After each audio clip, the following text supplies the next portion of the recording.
Pipe আছে, জল নেই। যে পাইপ বসেছে সে পাইপ থেকে তো জলই আসে না। মাঝে মাঝে দেখি ড্রামে করে জল দিয়ে যায়। সমতমানে 4 মাইল রাস্তা হেঁটে জল আনতে আছে, খাতি আছে। কোনো জল এখনো পাচ্ছি না আমরা। জলেরও কষ্ট খুব। পাইপ সব লাগিয়ে দিয়ে গেছে, অনেক দিন থেকে জল দিচ্ছে না এখনো।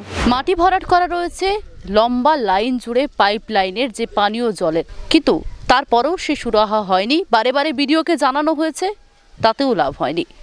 তাই ক্ষুব্ধ হয়েছেন সন্দেশখালীর মানুষজন। কি বলছেন তারা, সরাসরি তাদের মুখ থেকেই শোনাবো। পানি জলের সমস্যা তো আছেই। কোথাও আবেদন জানিয়েছেন?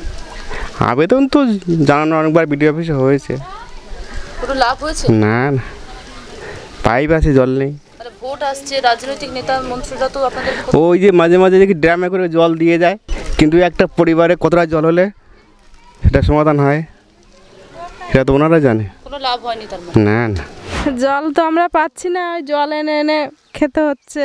আর এই পাইপ সব লাগিয়ে দিয়ে গেছে, অনেক দিন থেকে জল দিচ্ছে না এখনো। কোথাও আবেদন করেছে, জানিয়েছেন কোথাও? হ্যাঁ, নিজে ভিডিও এসে দেখে গেছে যে হ্যাঁ জল দিয়ে দেবো 1 মাসের মধ্যে। তো কই, ওই তো পাইপ বসিয়ে দিয়ে গেছে, কোনো জল এখনো পাচ্ছি না আমরা। জানিয়েছি ভিডিওকে।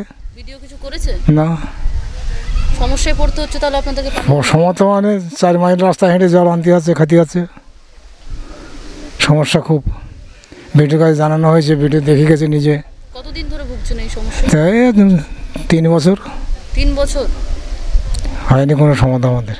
জলের আমাদের সমস্যা হচ্ছে, আমাদের যে পাইপ লাইনে জলগুলো আসতো, মানে আমাদের যে জল দিত পাইপ লাইনে আগে, এখন এই যে নতুন আবার ফের পাইপ বসিয়েছে, ওর আর যে পুরনো পাইপ ছিল ভিতরে সে পাইপ সব ভেঙে নষ্ট করে দিয়েছে।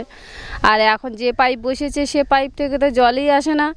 আর উপরন্ত আমাদের এখন জলেরও কষ্ট খুব, কেননা আমাদের এই জলটা যখন এই পাইপ লাইনের জলটা দিত তখন আমাদের সরবরাহ করা হতো, মানে রান্না বাড়া সব কিছু হতো এই জলটা দিয়ে।